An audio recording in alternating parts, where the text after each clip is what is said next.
वालेकुम, आदाब, सत श्री अकाल। कैसे हैं सब लोग? दिल्ली बड़ा खूबसूरत है, दिल्ली के लोग काफी खूबसूरत हैं और दिल्ली जो है देश को बदलने की ताकत रखता है। आप सबको मेरी तरफ से मुबारकबाद हो, बहुत बड़ी मुबारक हो, क्योंकि रात का समय है। अभी हम आधा घंटा 1 घंटा पहले आने वाले थे, लेकिन लेट हो गए, लेकिन फिर भी आप इंतजार कर रहे हैं। आपको मुबारक हो, आप एक ऐसी ताकत को, ऐसी सोच को सदन में भेजने वाले हैं जो आपकी रहनुमाई करेगा, पूरी ताकत के साथ आपका पक्ष रखेगा, आपके मुस्तकबिल के लिए लड़ेगा। हमारे जो भाई साहब है, इनकी बहुत काफी सालों से मेहनत है, सिर्फ हमारा बेहतर मुस्तकबिल कैसे बने। इन लोगों की सोच अलग है, ये नफरत की राजनीति करते हैं, धर्म की राजनीति करते हैं। वो उसका पक्ष लेता है, ये उसका पक्ष लेता है। बस हमारे मुस्तकबिल के बारे में कौन सोचे, वो राजनीति हमें अरविंद जी ने दिखाई। और आप उसके पहले वो लोग हैं जिन्होंने राजनीति को बदला वोट की ताकत से। लिखने का वक्त आया है, लिखने का वक्त आया है। देश एक ऐसा इतिहास लिखा जाएगा जो 2025 में आप लोग लिखोगे। देश के किसी भी कोने में ऐसा इतिहास नहीं लिखा होगा जो देश की राजधानी लिखने जा रही है और नफरत की राजनीति को खत्म करेगी, मोदी की तानाशाही को रोकेगी। बस इंसानियत का नाम जिसका होगा, उस तर्ज पे इस मुल्क को चलाने वाली पॉलिटिकल पार्टी। हमें किसी भी धर्म के साथ कोई वास्ता नहीं, इंसानियत का धर्म है और जिस मकसद के लिए राजनीति की जानी चाहिए वो राजनीति आपको अरविंद केजरीवाल जी ने सिखाई। क्या दिल्ली के स्कूल बेहतर बने? क्या दिल्ली के हॉस्टल बेहतर बने? क्या बिजली चली? 24 घंटे मिली? पानी मिला? जाकर देख लो दूसरे राज्य, हमारी स्टेट पीछे यूपी है, वहां पर इन चीजों की कमी है। जो बची कुची कमियां हैं उसे भी पूरा करने के लिए हमारे आदिल भाई, मैं उम्मीद करूंगा, धर्म की राजनीति को छोड़कर इंसानियत के लिए और मुस्तकबिल के लिए इनकी सोच का जनाजा निकालने के लिए आए हैं। मुझे पूरी उम्मीद है, जम्मू कश्मीर की आवाम ने मुझे मौका दिया, देख लेना आवाम की रहबरी करेंगे, धर्म की रहनुमाई नहीं, लोगों की रहनुमाई करेंगे। इस देश का मुस्तकबिल बेहतर बनाना है। धर्म के नाम पर बहुत लूट होगी, बहुत खून बहाया, हमारे पूर्वजों को याद करना, जिस मकसद के लिए बनाया था। आज एक आम आदमी को मौका मिला है, ठीक है। और मुझे पूरी उम्मीद है संजय भाई को भी बात करने में फिर आऊंगा, आपसे रूबरू होंगे, आपके और इस मुल्क में बेहतरी कैसे लाएंगे उसमें योगदान आपका है। मुबारक हो, दिल्ली को देखकर देश बदलेगा। आज मौका है, 2025 में इतिहास लिख देंगे इंशाल्लाह, ठीक है। खुदा बेदादा वस्सलाम अलैकुम। बहुत बहुत धन्यवाद महराज भाई। अब मैं सीधे संजय भैया को आपके हवाले कर रहा हूँ। जोरदार तालियों के साथ स्वागत करें संजय सिंह, आम आदमी पार्टी। इंकलाब, इंकलाब। संजय भैया एक बार जोरदार नारा पीछे तक लगाएंगे। इंकलाब, आम आदमी पार्टी, अरविंद केजरीवाल। इस क्षेत्र से आम आदमी पार्टी के लोकप्रिय प्रत्याशी छोटे भाई आदिल अहमद खान साहब, हमारे मौजूदा विधायक हाजी यूनुस साहब, हमारे साथ पिछले दिनों पार्टी में शामिल हुए निगम पार्षद खुशनूर भाई, हमारे शेर मोहम्मद भाई, ताज मोहम्मद भाई। मैं किस का नाम लूं, जिसका नाम अगर भूल जाऊं तो मैं माफी चाहता हूं। और हमारे साथ जम्मू कश्मीर की वादियों से एक शेर आया है जिसने अकेले झंडा गाड़ा, अकेले, और बीजेपी को बुरी तरीके से हरा के आया अपने क्षेत्र से। मैं गया था प्रचार में इसके मेराज में लिखते, तो इनके लिए जोरदार तालियां एक बार पीछे तक बजनी चाहिए। शहनाज हिंदुस्तानी साहब, साथियों और दोस्तों, अभी मुझे आदिल भाई कह रहे थे कि मैंने एक नारा लगा दिया, मुझे 6 महीने जेल भेज दिया। हमारी लड़ाई क्या है इनसे? क्या लड़ाई है हमारी? हमारी सिर्फ एक लड़ाई है कि हिंदुस्तान को आजाद कराने के लिए शहीद आजम भगत सिंह ने फांसी के फंदे को चूमा, शहीद अशफाकुल्लाह ने फांसी के फंदे को चूमा, शहीद चंद्रशेखर आजाद ने अपनी कुर्बानी दी, राष्ट्रपिता महात्मा गांधी ने अपना बलिदान दिया हिंदुस्तान को आजाद कराने के लिए। मौलाना अबुल कलाम आजाद ने गांधी के साथ कंधे से कंधा मिलाकर लड़ाई लड़ने का काम किया, तब ये देश आजाद हुआ। और सबने मिलकर हिंदुस्तान आजाद होने के बाद बाबा साहब की अगुवाई में एक संविधान लिखा। डॉक्टर बाबा साहब भीमराव अंबेडकर जी ने कहा ये संविधान के मुताबिक देश चलेगा। यही बात संजय सिंह कहते हैं, मैं कहता हूं ये देश मोदी और अमित शाह के फरमान से नहीं, बाबा साहब के संविधान से चलेगा। गलत तो नहीं कह रहा हूं, गलत तो नहीं कह रहा हूं। इसी बात की लड़ाई, इसी बात की लड़ाई है। मैंने तो भाजपाइयों का नाम बदल के रख दिया भारतीय झगड़ा पार्टी। अपने गली मोहल्ले में बुला लो, झगड़ा हो जाएगा।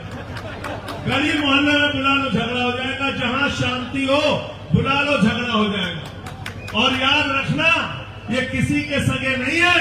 हिंदू को मुसलमान से झगड़ा कराओ, हिंदू का सिख से झगड़ा कराओ, हिंदू का ईसाई से झगड़ा कराओ, फिर हिंदू का हिंदू से झगड़ा कराओ, जाट का गैर जाट से झगड़ा कराओ, मराठा का गैर मराठा से झगड़ा कराओ, किसान का पहलवान से झगड़ा कराओ और पहलवान का जवान से झगड़ा कराओ। ये भारतीय झगड़ा पार्टी जब तक इस देश में रहेगी शांति नहीं रह सकती।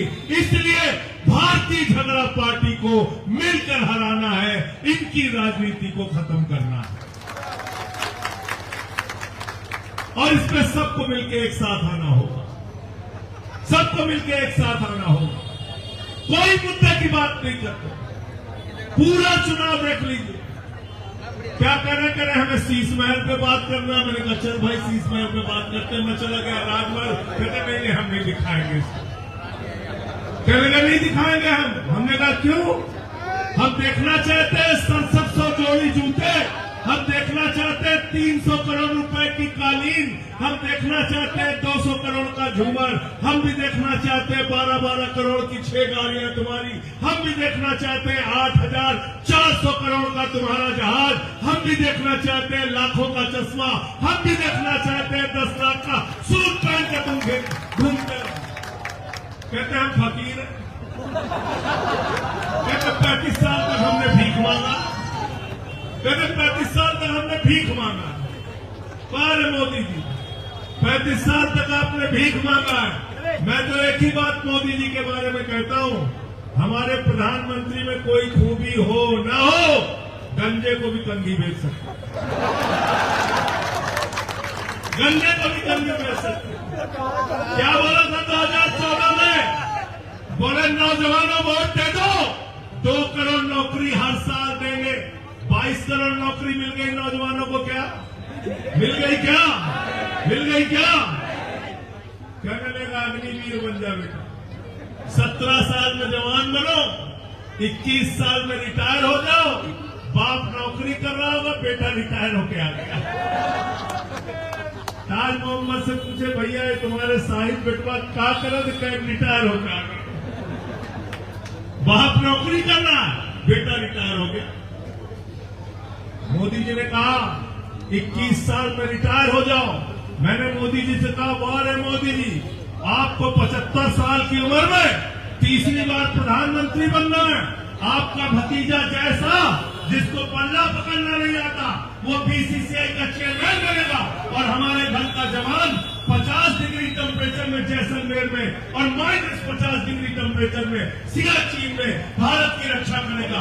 ये दोहरी व्यवस्था हमें नहीं चाहिए। हमको हमारा हक चाहिए, रोजगार चाहिए नौकरी को। उस पर बात नहीं करते। फिर क्या बोले? कहने लगे इतना काला धन लाएंगे, इतना काला धन लाएंगे, जहाज में भर भर के लाएंगे, ट्रैक्टर में लाद के लाएंगे, बैलगाड़ी पे लाद के लाएंगे। हर आदमी के खाते में कितना जमा कर देंगे? सबको याद है, कोई भूला नहीं। 15 लाख आ गए, 15 पैसे नहीं आए, 15 पैसे नहीं आए। हाजी यूनुस साहब मुझे बता रहे थे कि इनके घर में 1500 की नोट छिपा के संदूक में जो मैडम ने रखा था, मोदी जी ने कहा लाइन में लग के इसको जमा कर दो, यही काला धन है। उसको भी जमा करा लिया, उसको भी खाली करा लिया। कहने लगे 15 अगस्त 2022 तक सबको पक्का मकान देंगे। आज तक उसका पता नहीं। किसानों के फसल का दाम दोगुना कर देंगे, आज तक उसका पता नहीं। मुझसे लोगों ने कहा ये बीजेपी के बारे में आपकी क्या सोच है? मैंने कहा ये बड़का झूठा पार्टी है। सबसे ज्यादा नाराज लालू यादव जी चल रहे हैं इनसे। मैंने कहा क्यों नाराज है? कहने लगे हमारे 7 गो बेटा बेटी, हम और राबड़ी, सबसे ज्यादा पैसा हमारा आने वाला था, आज तक नहीं आया। उनको भी 15 लाख का इंतजार था। सबको बेवकूफ बना दिया पूरे देश को। जितने कॉन्फिडेंस से भाजपाई झूठ बोल सकते हैं, उतने कॉन्फिडेंस से कोई सच नहीं बोल सकता। गए हमारे यहां खलीलाबाद में, कहने लगे बाबा संत कबीर, बाबा गुरु नानक देव, बाबा गोरखनाथ एक साथ बैठ के मीटिंग करते थे। पता चला तीनों के जीवन काल में 100 साल का अंतर है। गए बिहार में, कहने लगे जब सिकंदर बिहार में आया था तो बिहारियों ने मार के भगाया था। पता चला बिहार में सिकंदर कभी कभी नहीं किया। ऐसे है हमारे मोदी जी, तो इनसे सावधान रहना है। इनको देश से मतलब नहीं, इनको इंडिया से मतलब नहीं। देश के प्रधानमंत्री को सिर्फ एक आदमी से मतलब है, जिसका नाम है अडानी। आकाश में चले जाओ तो जहाज अडानी का, जमीन पे आ जाओ तो एयरपोर्ट अडानी का, सड़क अडानी की, बिजली अडानी का, पानी अडानी का, सेल अडानी का, बेल अडानी का। अब पाताल में चले जाओ तो कोयला अडानी का, गैस अडानी का।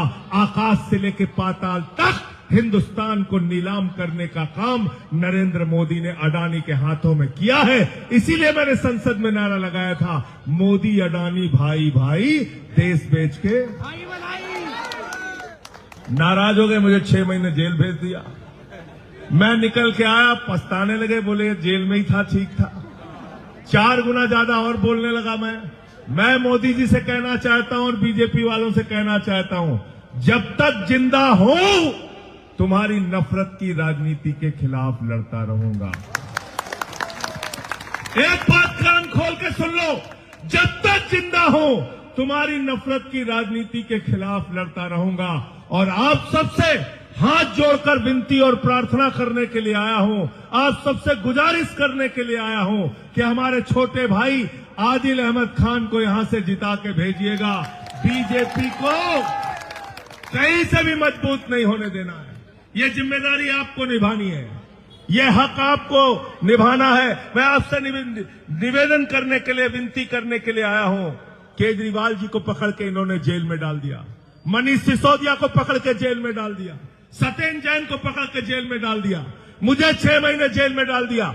क्या गुनाह था केजरीवाल का? यह कि वो बिजली फ्री देते हैं, यह कि वो पानी फ्री देते हैं, यह कि उन्होंने बच्चों के लिए अच्छे स्कूल बनाए, यह कि उन्होंने अच्छे अस्पताल बनाए, मोहल्ला क्लिनिक बनाया, बुजुर्गों की तीर्थ यात्रा कराई, फरिश्ते स्कीम लगाया, माताओं बहनों के लिए बस की फ्री यात्रा की और ऐलान किया है जिस दिन सरकार बनेगी 8 फरवरी के बाद महिलाओं के खाते में 2100 रुपए की महिला सम्मान राशि आएगी। बताओ इसके नाम पे वोट देना है कि नहीं देना है? काम के नाम पे वोट देना है कि नहीं देना है? काम के नाम पे वोट देना है मेरे भाइयों। इस देश को बचाना है, इस मुल्क को बचाना है नफरत की राजनीति से, झगड़े की राजनीति से, फसाद की राजनीति से। इनसे डरना नहीं है, इनसे लड़ना है। मैं तो अभी संसद के अंदर भी बोल के आया कि जिस दिन सत्ता परिवर्तन हुई, एक भी आदमी बाहर नहीं दिखेगा। जितनी गुंडागर्दी कर रहे हो तुम लोग, एक भी गुंडे तुम्हारे बाहर नहीं दिखेंगे। केजरीवाल के गाड़ी पे हमला करते हो, हमारे कार्यकर्ताओं के साथ मारपीट करते हो। ये गुंडागर्दी हम लोग बर्दाश्त करने वाले लोग नहीं है। तुमसे लड़ेंगे और जीतेंगे। और एक बात मैं कहना चाहता हूं, आदिल भाई कुछ परेशान थे, कुछ लोग कांग्रेस के चक्कर में इधर उधर भटक रहे हैं। कांग्रेस का पूरी दिल्ली में सफाया होने जा रहा है, उनके चक्कर में मत पड़ना। अपने वोट को बर्बाद करने की जरूरत नहीं है। और एक बात मैं आपको बता दूं, कर्नाटक में कांग्रेस को जिताया कि नहीं जिताया? लोगों ने जिताया कि नहीं जिताया? कहां चले गए सब? जोर से बोलिए भाई, कहां चले गए? मध्य प्रदेश में जिताया कि नहीं जिताया? कहां चले गए? कहां चले गए? उत्तराखंड में जिताया कि नहीं जिताया? कहां चले गए? अरुणाचल में जिताया कि नहीं जिताया? पूरी की पूरी अरुणाचल की पार्टी बीजेपी में चली गई, बीजेपी में चली गई। तो आप मुझे बताइए, वोट देते हैं लोग कांग्रेस को, चले जाते हैं सब बीजेपी में। कांग्रेस का हाथ बीजेपी के साथ, पोस्टर बना हुआ है। तो इसलिए मैं आपसे कहने के लिए आया हूं, हाथ जोड़ के विनती करने के लिए आया हूं, जब 5 तारीख को वोट डालने के लिए जाना तो अरविंद केजरीवाल के काम को याद करके जाना, याद करके जाना। बिजली फ्री और वो 0 बिजली का बिल देख के जाना। जैसे मोदी जी कहते हैं ना, घर का सिलेंडर देख के जाना, तो घर का सिलेंडर देख के जाओगे तो 1200 रुपए का तो सिलेंडर कर दिया मोदी जी ने। ऐसी सरकार है ये, ऐसी सरकार है। नई कार खरीदो तो टैक्स देना है, पुरानी कार बेचो तो टैक्स देना है, बैंक में पैसा रखो तो टैक्स देना है, बैंक से पैसा निकालो तो टैक्स देना है, प्याज खरीदो तो महंगी, टमाटर खरीदो तो महंगा, पेट्रोल खरीदो तो महंगा, डीजल खरीदो तो महंगा, दाल खरीदो तो महंगा, सरसों का तेल खरीदो तो महंगा। शिकायत करने जाओ तो निर्मला सीतारमन जी कहते हम तो प्याज खाते ही नहीं, कहते प्याज ही नहीं खाते, कहते टमाटर नहीं खाते। तो इसलिए अभी आप कह दोगे कि मैडम जो है हवा पे टैक्स लगा दीजिए, आप हवा पे टैक्स लगा दीजिए, हवा पे टैक्स लगा दें। तो इसलिए मैं साथियों और दोस्तों आपसे कहने के लिए आया हूं, ये नौजवान आदिल हमारे साथ आज से नहीं, बहुत शुरुआत से संघर्ष में हमारे साथ लगा हुआ है। लाठियां खाई हैं, घसीटा गया है सड़कों पे, जेल गया है। और मैं धन्यवाद देना चाहूंगा हाजी साहब का। मैंने इनसे कहा, हाजी साहब ऐसे नौजवान का साथ आपने देना है, तो इन्होंने सारी बातों को पीछे छोड़ के कहा कि हम कंधे से कंधा मिला के साथ में चलेंगे और जिताने का काम करेंगे। आज कितनी अच्छी बात है, सारे लोग इस मंच पे आपको दिखेंगे। जो टिकट मांग रहे थे, जो टिकट के दावेदार थे, सबने सारी बातों को पीछे छोड़ के एक ही लक्ष्य रखा है, दिल्ली के अंदर आम आदमी पार्टी की सरकार बनानी है और भारतीय जनता पार्टी को बुरी तरीके से पराजित करना है। तैयार है सब लोग इस लड़ाई में हमारे साथ? तैयार हैं? क्या चुनाव निशान है आदिल का? क्या चुनाव निशान? क्या चुनाव निशान है? झाड़ू बहुत काम की चीज होती है, बहुत काम की चीज होती है झाड़ू। घर की सफाई करनी हो तो क्या चाहिए? क्या चाहिए? और मोहल्ले की सफाई करनी है तो क्या चाहिए? क्या चाहिए? और दिल्ली की सफाई करनी है तो क्या चाहिए? क्या चाहिए? और देश की सफाई करनी है तो क्या चाहिए? क्या चाहिए? और भाजपाइयों के दिमाग का भूत उतारना है तो भूत उतारने के लिए क्या चाहिए? क्या चाहिए? क्या चाहिए? तो आने वाली 5 तारीख को झाड़ू मार मार के इनका भूत उतारने का काम करना। 5 तारीख को झाड़ू मार मार के इनका भूत उतारने का काम करना। यूपी, बिहार, पूर्वांचल के जो लोग हैं उनको भी गालियां देने का काम करते हैं। मैं जगह जगह पूर्वांचल और यूपी, बिहार के लोगों के बीच में जा रहा हूं, उनसे एक ही वादा करा के आता हूं कि गाली का जवाब वोट से देना है। गाली का जवाब, गाली का जवाब, नफरत का जवाब, झगड़े का जवाब, झगड़े का जवाब